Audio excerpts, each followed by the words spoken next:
Hi, thank you so much for joining us today.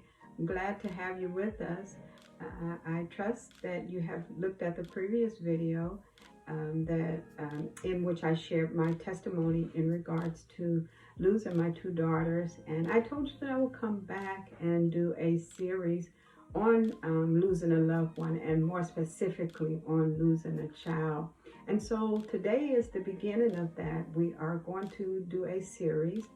And I also thank you for not judging me with my mathematical skills. In 2007, my daughter that passed away, my baby girl, she was 14, and so she would have been 28 because it has been 14 years that have passed. And in the previous video, I told you that she would have been 27. And so while we're even discussing the age of the child, I do want to share with you that it doesn't really matter the age of the child that has passed away, because to a parent, the pain is still the same. While the pain is the same and the age may be different, the way that they pass could vary, or the situation that they may be in could vary. For example, if the child was married with children, then of course that's different if the child was an infant or a minor or still at home. Nevertheless, regardless, if to the parent it is still pain. It also, I do want to share with you that the way the child passes does impact the parent. So in our case, my daughters had passed in a car accident. But for some other parents, their child did not necessarily or did not pass in a car accident. For them, their child was murdered. Today that we're seeing on the news where this police brutality, and so some are losing children at the hands of law enforcement. You have some that lose children with domestic violence. You also have some parents that lose their child from natural causes. While the situation can vary, how the parent deals with it is different. And while losing the child does bring about its own set of pain, if the child was murdered, or in a case of domestic violence, or hit by a drunk driver, there is now other emotions that the parent has to deal with, something such as anger because of the way that the child passed. But it does not neglect the pain that the parent is having.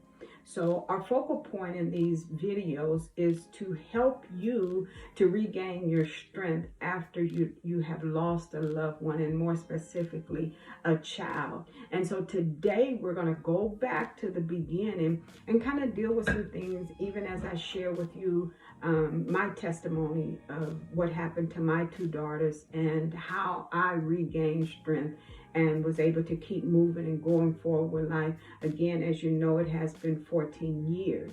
So as a parent, none of us wake up with the expectation that we're going to lose our child. We wake up just as if it is a normal day, and we're going on about our daily routine. That was the exact same case in our family. We woke up just as if it was a normal day. My oldest daughter was in Georgia going to college, and she came down, and she and my baby daughter was headed up north to visit her twin, my other daughter, and they were going to go to a youth service up there. So while we're here at home waiting to receive a phone call from them to say that they had made it safely, instead it turned out a little different for us. We received tragic news.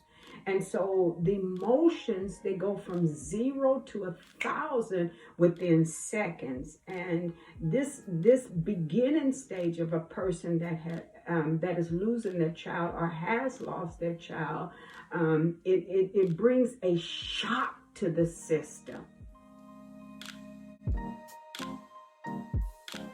So with this stage of a shock to the system, the mind begins to wonder, is this real or a joke? Am I dreaming? The particular day or evening for us was the longest day or night ever. It literally seemed as though, yeah, it was never going to end. Everything began to get dark.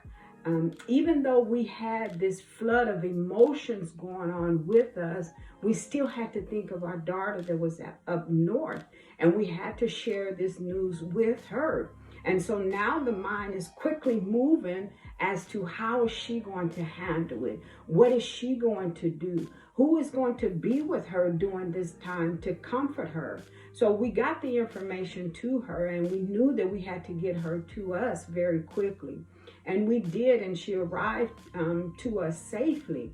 So in this stage of shock, you can't really process information, if you would, in the way that you normally would process information.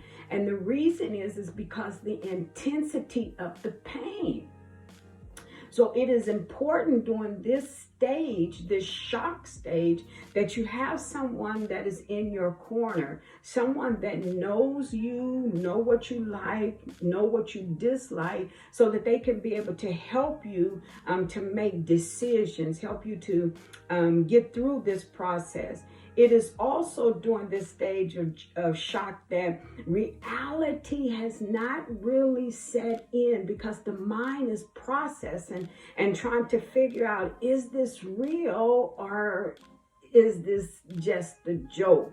So the focal point, even dealing with the emotions, even before really calming down, so to say, or grasping what has transpired, the focal point then quickly shifts, because now you got to deal with arrangements. You got to figure out where to have the burial, where to have the service, and who are we gonna call, who's gonna be on schedule. And so now you're moving into another stage, and this stage can also be very stressful.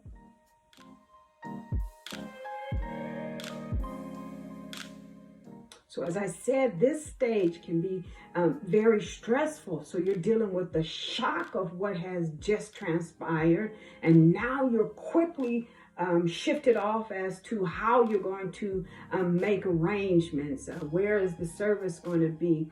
And it can also create a stress if you don't have insurance.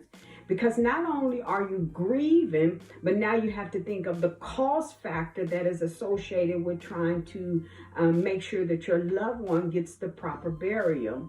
So just like in our case, most parents don't have insurance on their children, and we were one of them. But for us, we had a community that poured in and sold into us and blessed us financially, so that we were able to give our children a proper burial. And when I say community, I'm talking about my church family, my friends, and my neighbor. So while the mind is in shock, there are other emotions that can manifest themselves, and that also can bring about a blame.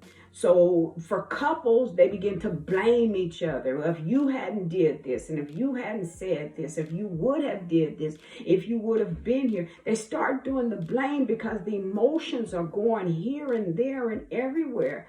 But if I can encourage you or tell you that if you're a couple and you have experienced the loss of a child, don't do the blame game, because everyone is hurting.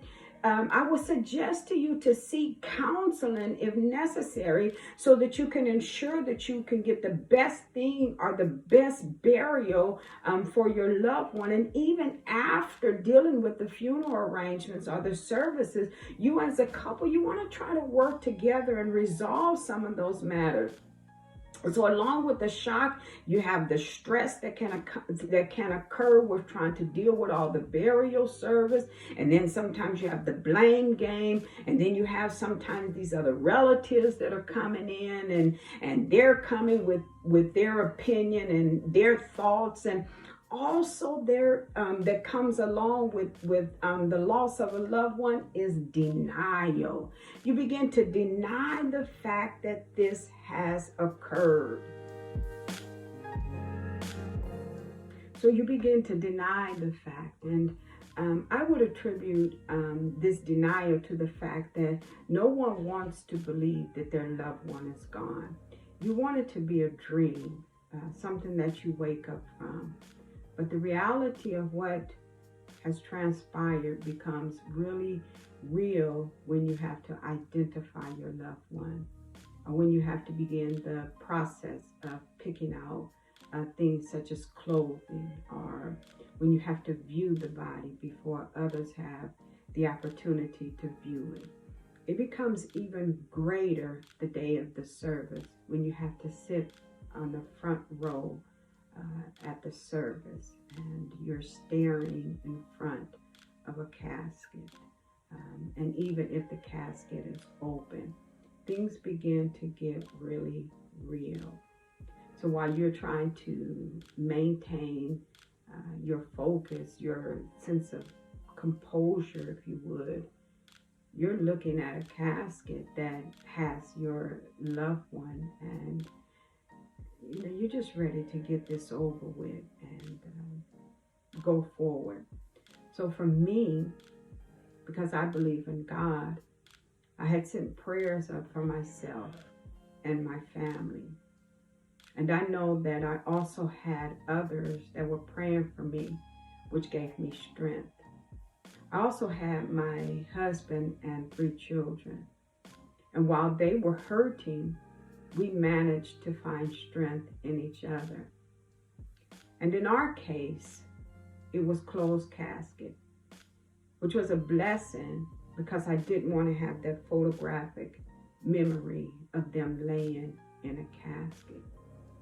So if you are at the beginning of losing a loved one, do not, I repeat, do not make any drastic decisions.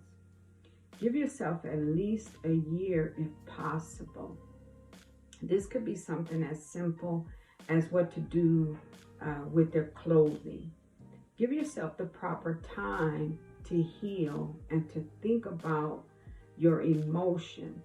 Think about what you want to do with their belonging. For me, one of the only quick decisions that I made was to give some of my baby daughter's items to her best friend, because I knew that she would take care of them and that she would cherish them. Everything else, it went on a hold. And as time went on, I was able to go through some things and make decisions. So I would also say to you that if you have never lost a child and you are viewing this, you're here for a reason. And that reason is, if you have children, give them all the love that you can right now. Sow positive things into them right now. Never take a day for granted. And if you know someone that has lost a child recently and you're wondering what can you do to help them through this process, the best thing that you can do is shower them with love. Don't smother them, because they need time to grieve. And don't ask a lot of questions. And by all means, try not to ask them what happened. Because every time someone asks what happens, it's like opening the wound back up. Wait until they're ready to tell you. And when they do talk, or when you do talk to them, be an effective and affectionate listener. An effective listener is one that is listening and just waiting until you can say what you need to say. Or let me rephrase that. An effective listener is not one that is listening, just waiting to say what they want to say. But an effective listener is that strong listening ear while the person is pouring out their heart. You can engage with nods and yes, I hear you. That's an effective listener. An affectionate listener listens as though their loved one has passed. Because everyone deals with grief differently.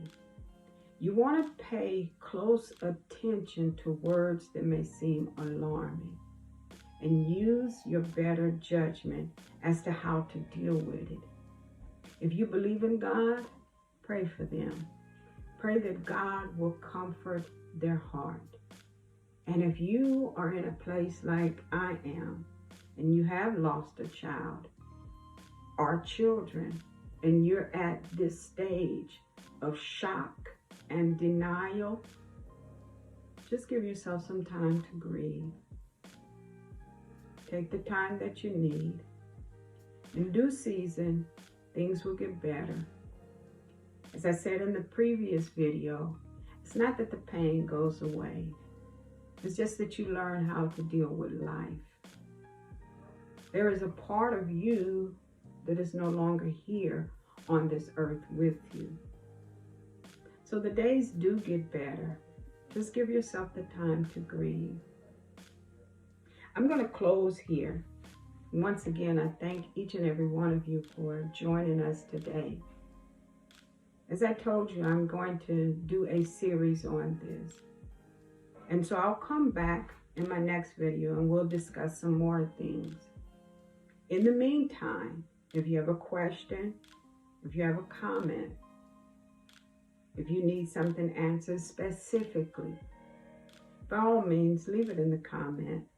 I will do the very best that I can to get back to you, to answer you. But no, I'm praying for you. And I'm looking for you to get better. While I may not be able to see you personally, I'm praying that you will get better and that you will make it. Take it day by day. Thank you once again for joining. We look to see you on the next one. Bye.